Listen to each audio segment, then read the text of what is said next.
Hey,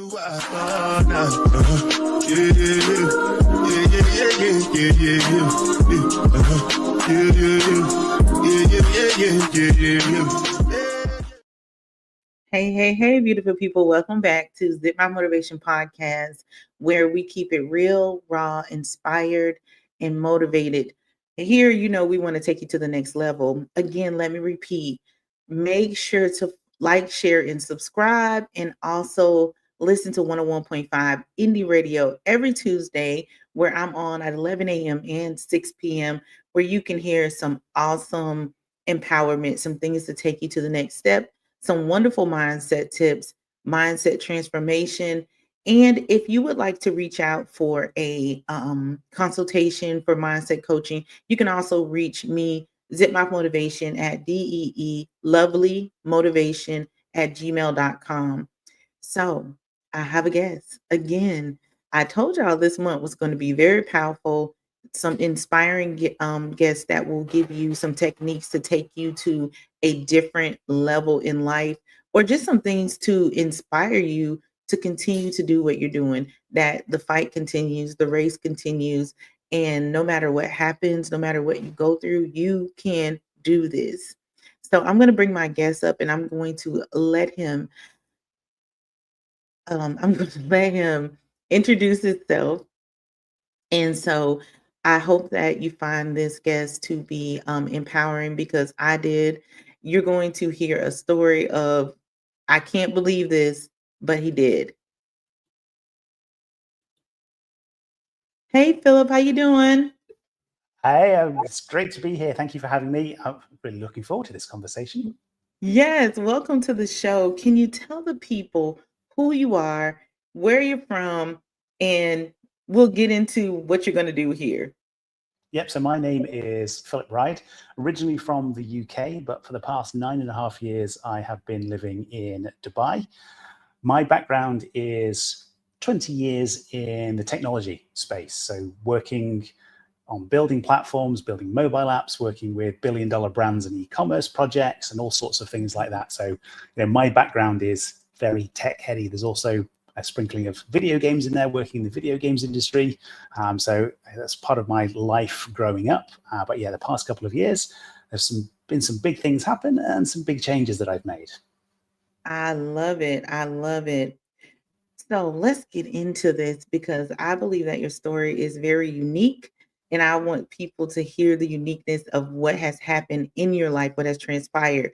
Can you take us back to the moment you broke your neck and what was going through your mind? Well, great question. What was going through my mind? At the exact moment that it happened, it was a case of, had I done what I needed to do? So I was actually playing sport. I was playing rugby at the time, and I was setting myself up. So I was the last defender, and there was a guy running straight towards me. I was like, my job is to stop him. So similar to American football, it's like, I need to make the tackle. I need to stop him running and scoring. So I set myself ready. He ran straight towards me, and I got his thigh straight into my face. And so we were then both laid out on the ground, and I was like, well, I did my job, but now I've got pain in my neck. I can't move my neck, my head, my shoulders. Everything was really stiff.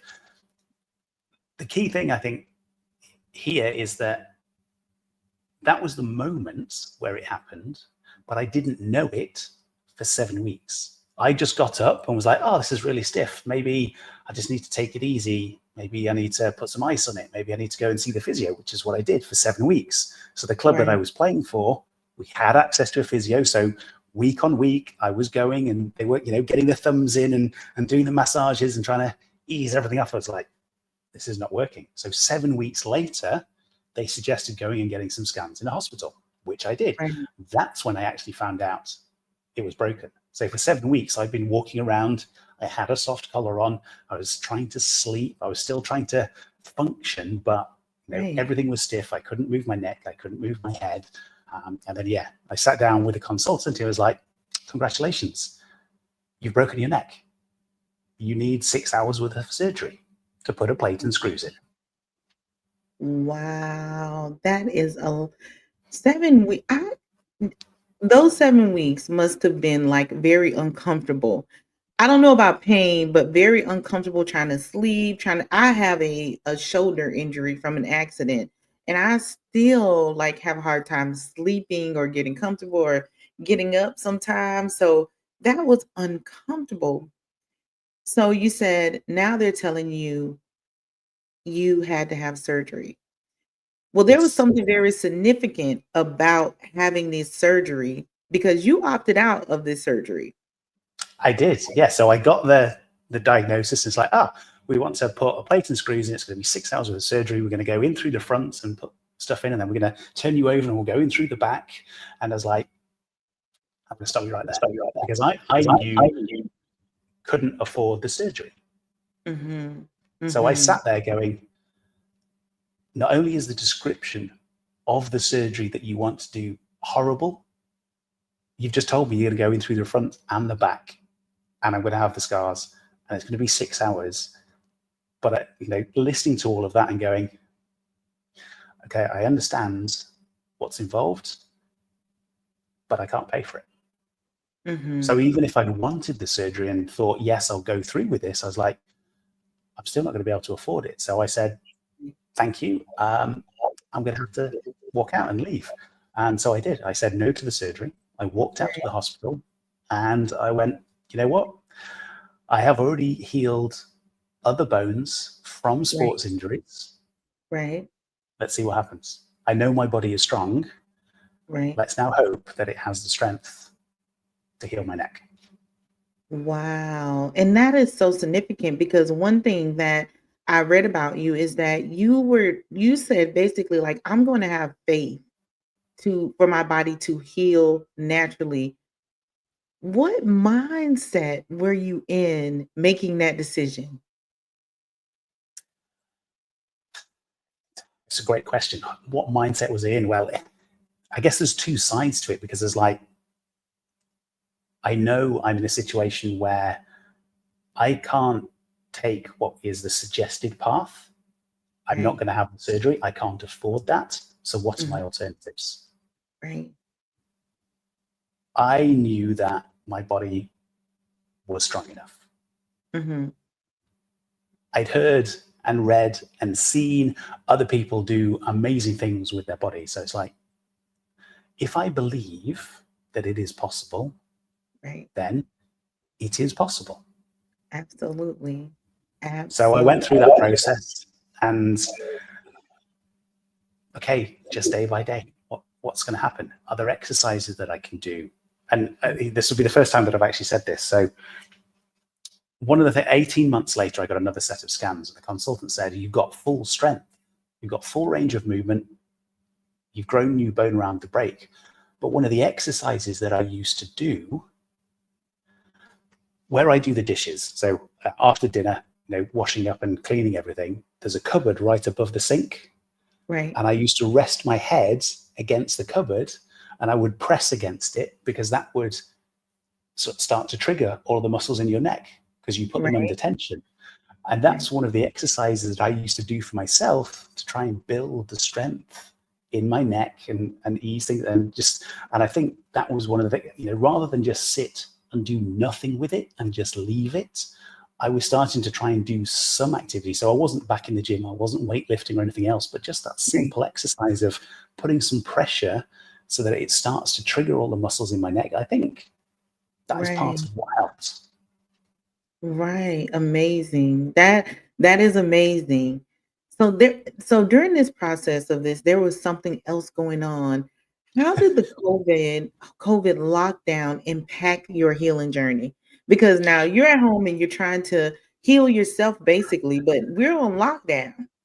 So how did this Yes, impact your journey? it was really tough Mm. because the nature of the business that I had at the time, a lot of it was event based. So immediately, half the business disappeared. The proposals that I was working on, all of those businesses were like, we need to just pause this.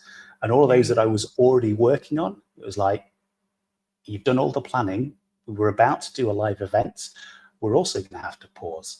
So it was really tough. I've got a neck situation to deal with. Again, I was wearing my soft collar every day. So Right. it's like, okay, what can I do for that? What do I need to do? Have I been able to get some sleep? Has it been, Mhm. how uncomfortable has it been? Oh, and Right. then in the waking hours, what am I doing? I'm trying to keep the business alive whilst Mhm. all the lockdowns are happening. I've got projects that have disappeared because clients have said we need to wait and see what happens. Right. Struggling to secure new projects because everybody was in the same situation. It's like, we don't know that we want to spend because we don't know how long this is going to last for. So Right. yeah, it was almost that two sides of, you've got a physical injury to deal with and you've got a business challenge to deal with, and just it's like, it was one day at a time, just trying to work through that and Right. get what I could, do the little projects. Thankfully, the nature of the industry, there was some stuff that I could do online. So I was Right. able to get a couple of things and keep going. And I guess it was one of those situations where a lot of the focus then went towards the business rather than my neck, because the Yeah. business was, there's action that I can take. The neck, Right. there's not much action I can take. It's either going to heal or it's not. Mhm. So that, again, my mental focus each day was, what do I need to do to try and move forward to keep the business going, and then see what happens from there. Absolutely. How has this experience changed your perspective on resilience and self-trust? Wow, what a deep question. I mean, it's highlighted to me that there is a power inside all of us that we don't often realize. And, I look at it through the lens of the power that the body has to heal. Mhm. We Mhm. don't realize that we have that ability. And then from more of a, I guess, the day-to-day and that mindset, again, there is a level that we can go to when we need to. It doesn't need to be all of the time, and nor should it be. But there is something inside us that we can tap into when we need to. And so I got to that point because of what was going on in my life. And I know now that, I can go through those things again if I have to. Hopefully, it'll never happen again. But it's Right. like, sometimes, there's a point in our lives, it's like, I've got to go through something. It's painful, it's difficult. But if I Ooh, can come out the other side, then I know I've got that level. absolutely. Absolutely. I felt this power come from you when you just said that. That was beautiful. What advice would you give someone rebuilding after a major setback like this? There's a couple of things that I would say for this, and that's, if you are really building after a major setback, just think about how far you've come, Mm, because you're at the other side. And yes, it may be difficult and challenging, and you may be starting from zero again, but you still overcome that situation. So absolutely. now it's about, how do you build? What are those steps that you take to move forward, and where do you want to go? For some Mm, people, it's completely clean slate. And it may be a challenging situation that they come through. It may be with family, maybe with friends, maybe with a career, whatever it is. It's like, okay, what are those next steps you can take? What's the direction that you want to head? Maybe this is right, your opportunity to head in a completely new direction. So think right. about that. Think about what it is that you want, because there's been a situation. Maybe it is a course correct, but maybe it's a signpost. I now believe, based on everything that happened, that the universe has a plan. And although there may be some challenging times that we have to deal with, maybe that is the universe saying, "Whoa, hang on, time out on this. You're going in the wrong direction. This was not meant for you." Okay, I'm going to help you course correct. And yes, I may throw something in your path that is challenging, frustrating, but it's like, okay, can we use that as a catalyst to move Mm, forward and do something different? wow, that is a great like that, especially the ending. Can we use that as a catalyst? Like I don't think that we all the time understand that chaotic situations may seem chaotic, but there's always a bigger picture. And there's always something on the other side of that picture that's going to help you rebuild. We focus on the problem so much, we forget about the process of the rebuilding. I love that. I do love that. So, you also, after this, I don't, you're just like a man of all over stuff. So you wrote a book, Finally Find Freedom, Yes. and this book became a bestseller. What inspired you to, there we go. There's the book, you all. What inspired you to write?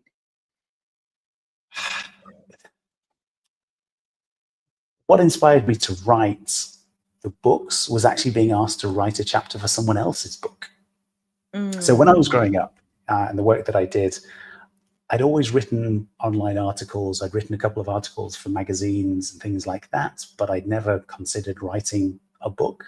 And it wasn't until somebody asked me to share my expertise, so again, some of the stuff that I'd done in the tech and video games industries, and asked me to write a chapter for their book, that it was like, oh, okay, maybe there's something in this. This hasn't been, it's very different from writing a magazine article or right. an online article or a blog post or something like that. But okay, maybe this doesn't feel weird. Maybe I could write a book. And so that first experience of writing a chapter started to get the wheels turning. It's like, okay, I what can could do I that. write about? And Mhm. actually, so Finally Find Freedom is my second book. The first book I wrote in 2022, and it was about, or is about, it's still available, it's about managing screen time. So it's for parents and for teachers, about managing kids' screen time and how to Mm, improve their math skills using video games, because that's part of my background. And again, going through that process of writing is like, okay, I've done it. Now I understand it, which right, means I could do it again. right. And so the second book has come along, okay, very different topic, but because I'd been through that process once and I understood it, and I understood the process for writing the first book because I'd written a chapter for somebody else's book, again, it's Right. just building blocks. It's like, okay, what's that next step? I've done a small bit. How do I expand upon that? Okay, so a chapter becomes a book becomes a Mm, series. And so you right. can build out in any area of life in exactly the same way. Wow. Wow. Wow. Okay. That is okay. You can build out in any area of your life the same way. And I want people to catch exactly what he just said because that was powerful. What is different about this relaunch on February 25th? What is so different about this relaunch? There's a couple of things. The first is the cover. So when I launched the book the first time, and it's about life's 12 chains that hold us back, and that the stories are in there are my stories and experiences, stories from people that I've had conversations with, and uncovering life's 12 chains that hold us back, like convenience and relationships and priorities and location, and there's Mm, 12 of them that I go through in the book. But this second edition, this relaunch, one of the biggest things is the cover. The first time I just wanted to get the message out, it didn't look right. pretty. Now it's on brands. I've added some more stories from people. I've taken one chapter out and added one chapter in. So the new chapter is the 3C model to progress. So it's three letter C for three key things that Mm, have helped me and other people in my ecosystem make the progress that they want towards their goals. So I was like, here's an opportunity. I'm already using it, but I've got an opportunity to put it into the book, into the new edition. So yes, the relaunch is about the branding for one, but also adding some of those extra stories and key elements in. So I'm excited for the relaunch right. because it was also a learning opportunity for me. I knew Mm, how to launch a book, but I'd never done a pre-order.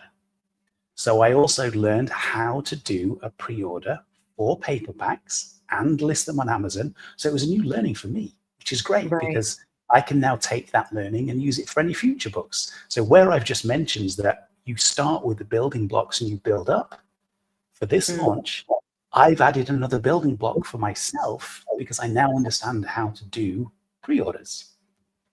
All right. I love it. You also contributed to, and you talked about a little bit, is it Resilient AF, the volume two? How does Yes. your chapter, um, how does this tie into your personal journey?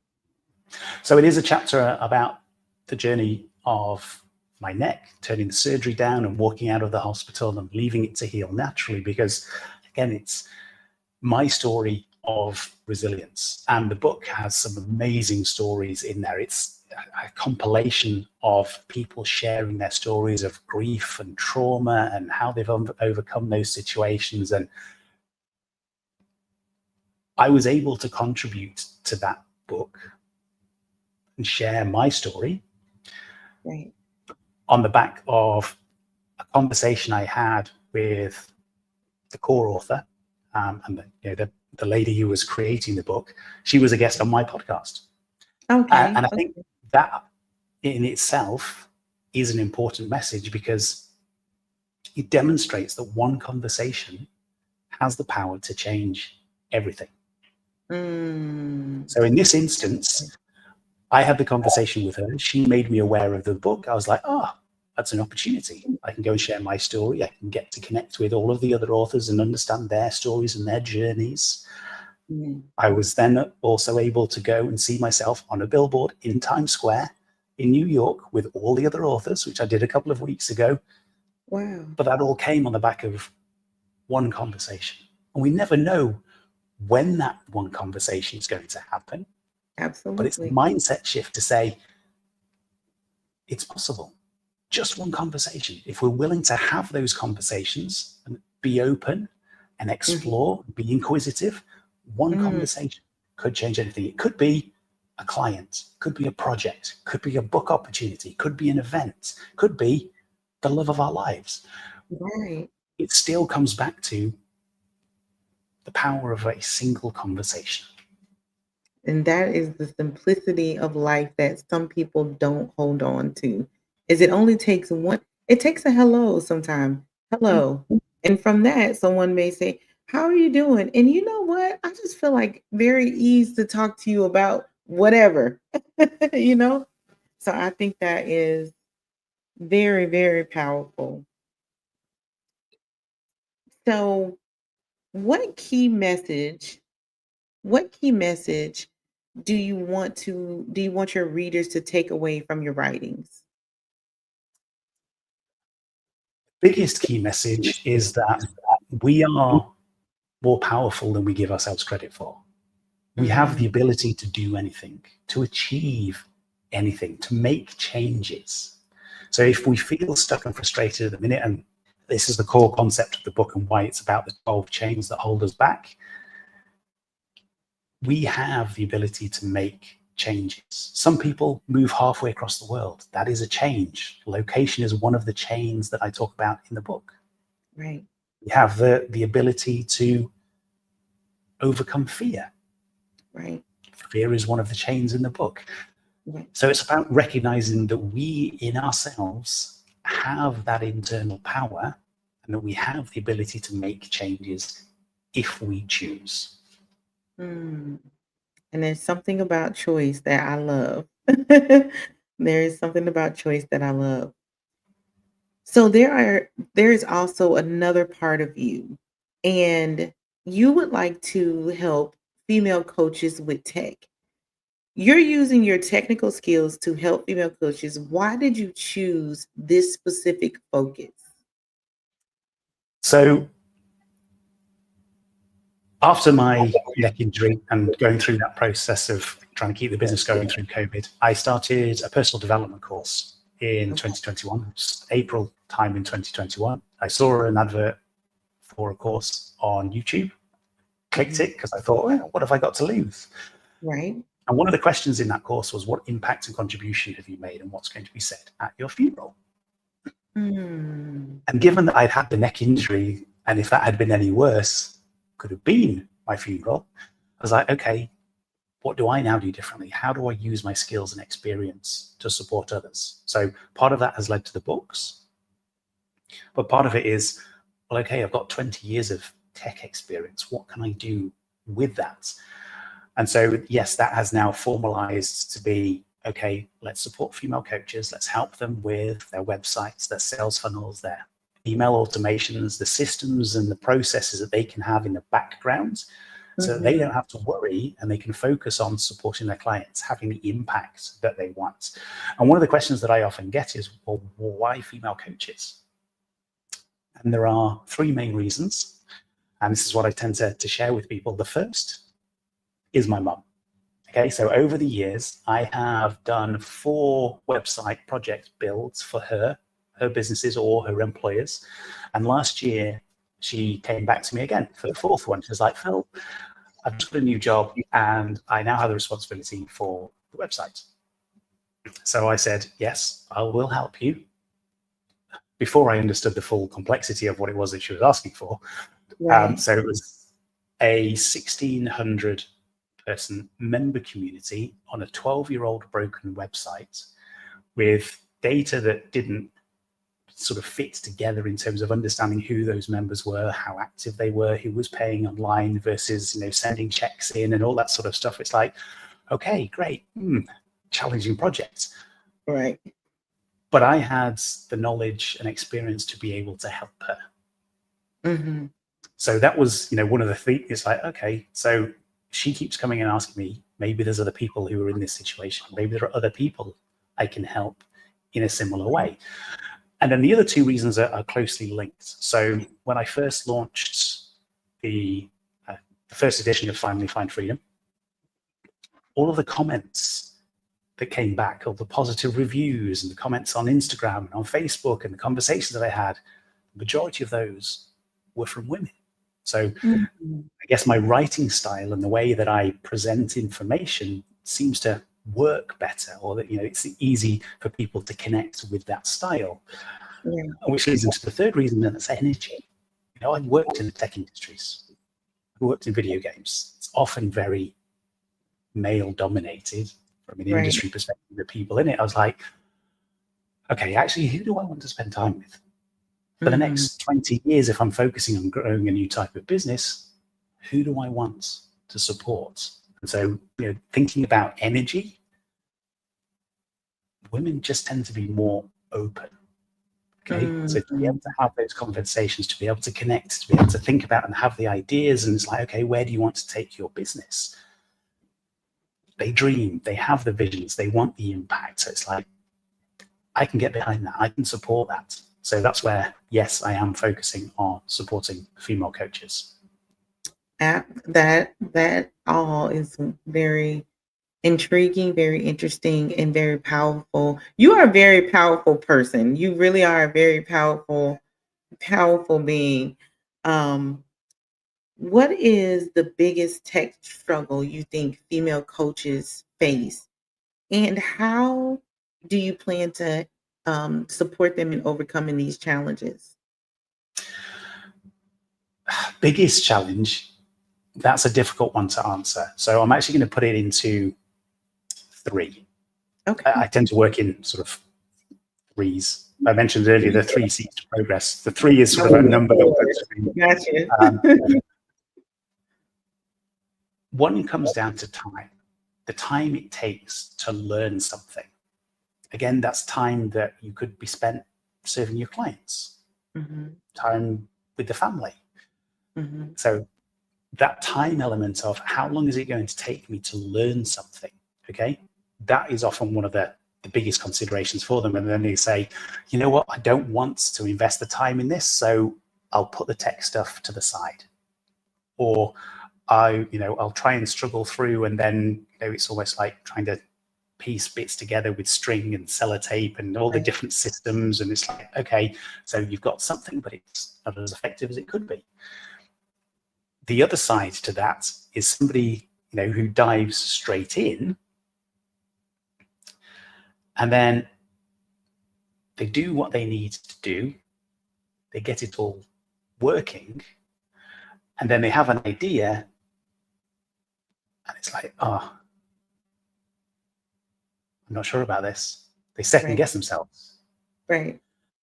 So that's where I'm coming in to say, okay, I've done this for, you know, the big corporates, the billion-dollar brands. I've done it for other businesses. Let me help you understand why you would do certain things. Because when you take a platform, it's like when you drive a car, okay? You drive a car, you probably know, right, I've got steering wheel, I've got brakes, I've got accelerator, I've got gears, all of these sorts of things. You understand all of the different elements and how they work, okay? Right. But nobody will sit down with you and tell you what the impact of driving 60 versus 80 versus 120 is. Okay? Mm. Nobody's telling you the why. And so any platform that you take, even if it's AI, there's very little where Right. somebody's saying, okay, let's think about the why. Why are you doing this? Mm-hmm. What's the benefit? What's the objective? It's like, here's the how, here are all the tutorials, and those are great. Right. But unless you understand the why and the what, you still don't get anywhere. So that's the second reason. I know quite sort of expanded explanations here. And then the third one is fear of doing it wrong, fear of trying to create something and it breaking, because nobody wants that in any area of their life. And if when it comes to business, if it's a business that is then generating revenue, or you're working to generate revenue, there's sometimes that inner fear that says, but if I build this in the wrong way and it breaks, I may be impacting my client relationships, I may miss out on money, I may impact my relationships and my reputation. So it's like, maybe I just don't do anything because I might get it wrong. Right. And so again, those are the things that I'm trying to support with. Is like, well, let's talk through it. What are you trying to build? Why? Let's understand all of that. Let's have the conversation. Then let's support you in doing it in the right way, in the way that isn't going to break. I love it. I love it. Do you have any success stories as far as working with female coaches, supporting? Well, mom was one, but do you have any other success stories working with the female coaches and the impact you had on their business or even their life? So one of the most recent ones, I'm helping a female coach who focuses on financial well-being. Okay, so she's got a family, she's got a couple of kids, and so we moved her from her old platform that she was frustrated with to the platform that I use for my business as well. So that's one of the things that I do is like, okay, let's think about this. If we move you to the platform, everything's all there. We can piece all the things together. We can make sure that it's all streamlined and working, and things are talking to each other. It's not going to break. So we moved her on the platform. And one of the things that she wanted to do was set up a members area and have paid membership on a monthly basis and have all the content in there and things. And so we talked through that and I helped her set it up. And she's now got her first paying members into that membership because we've built the system of here's how they pay, here's what they get access to, here's what you're sending them as your emails to help them understand what to do in their membership. So we've built all of these things so that she now has those foundations to be able to say, right, now I can go and market to more people. I know that the foundational elements, those building blocks are in place, they are working. And now for her, the responsibility is on how do I show up and support those clients? And how do I bring more people into that membership? Because all the tech stuff is there and it's working. Absolutely. I like that. I do like that. I think that's an important aspect of what you're doing to help female coaches. I'm a female coach myself, so I may be sending you an email like, send me over some things that you do. So, very good. Looking back at your journey from breaking your neck to writing a bestseller, what would you say is um your past, like, what would you say to your past self? Oh, what a question. I think there'd be two key things. One is that the universe has a plan, because it's only the past couple of years, based on everything that's happened, that I now believe that. So for my past self, if I could get into that mindset and say, okay, I accept all of the pain, all the challenges, all of the things that I've had to go through, it's serving a purpose. I think that whole journey would be a little easier. And then the extension to that would be believe. Believe that anything is possible. Right. Right. Believe that anything is possible. So what's next for you? Any big projects or anything else on the horizon? I know you got the book relaunch on the 25th. About 2 or 3 weeks ago, the collaborative book that went out. So you got some things in the works, but is there anything else coming up next? There are a couple of things. So May in 2025 will be the next edition of my virtual summit. So it's the Find Your Freedom virtual summit, again, for female coaches, with female coaches as guest speakers, sharing their expertise and their wisdom and building that collaborative community. And Yeah. then there'll also be the merchandise line. So taking quotes from my book. So I'm actually wearing one now, Find Your Freedom branding. There's a quote on the back. So yes, that's one of the things that I'll be looking to launch as well, because it supports the book, it supports the community, the key messages from the book, and then building that out. And so one of the things that I'm looking to do with the merchandise line is take a percentage of all sales and use that for giving back. So for me, I am a scuba diver. It's one of the activities that I enjoy. So in the book, they're labeled as freedom activities, the things that we enjoy doing and want to spend time on.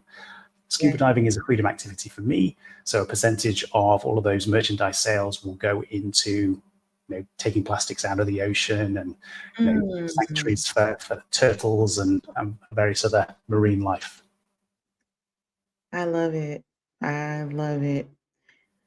Where can the listeners finally find freedom and connect with you for tech help? So if a coach wants to reach out to you or if someone wants to get your book, where can they locate the book and find you for support? So the easiest place is my website. So that is my name. So it's www.philipride.com. Ride is with a silent W, so it's WRIDE. On there are links to a couple of masterclasses about using tech and online business. There's a link to get the book. There's the ability to contact me. So that is the easiest starting point. And then depending on what it is that you want, there are signposts to different areas. Love it. Love it. So here on first, I want to thank you though. I want to thank you for being on the show and just sharing your power, your strength, your resilience, your great energy for sharing that with me today.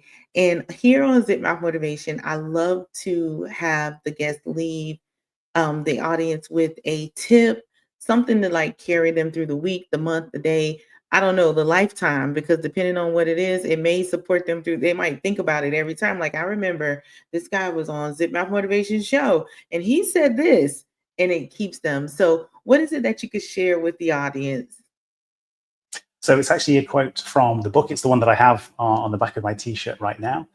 And it's that happiness is a state of mind and freedom is a way of living. And if we can keep that and think, okay, I can manage my happiness because it's a state of mind. I can think about, or I can have those memories of times that I smiled, laughed, felt joy. We can manage our state of happiness. Right. And freedom being a way of living. Again, how do we want to use our time? How do we want to use our energy? What are the things that we enjoy doing? Who do we want to spend our time with because they make us feel good? So happiness is a state of mind. Freedom is a way of living. I love that. So you all, we want to thank Philip again for being on the show, for just you all are not like I'm not physical with him, but I know you all can feel this energy, this power that comes from him. Just the resilience, just the love, the support, just the genuineness that comes from him. So I really, really appreciate you coming on the show. And is there anything that you would like to share with the audience before we get out of here? I would say grab a copy of the book. Learn what these 12 chains are, because once you know what they are, you put yourself in a better position to break free of them or to help somebody else, maybe a family member, maybe a friend. And this is the whole reason I wrote the book in the first place. I've worked through some of these chains myself in my own life, and I've had those conversations with people who have done the same. And the reason I'm sharing is to help others do exactly the same thing. So I would encourage you, pick up a copy of the book, even if it's not for you, has the power to help someone else. Absolutely. So, as usual, guests, as usual, audience, we love you. We support you here at Zip Mouth Motivation. Please get the book. When the show airs, I'll definitely be sharing these links. Click on the link, get in touch with him, send him an email, follow him on his pages, wherever you can find him. Go and support. Go get the book again. I'm gonna say it again. Go get the book because I feel like this book will really support someone and breaking the chains. And if you don't know, if you feel like that book doesn't connect with you, we all know someone else that it can connect with. So again, we appreciate you, we love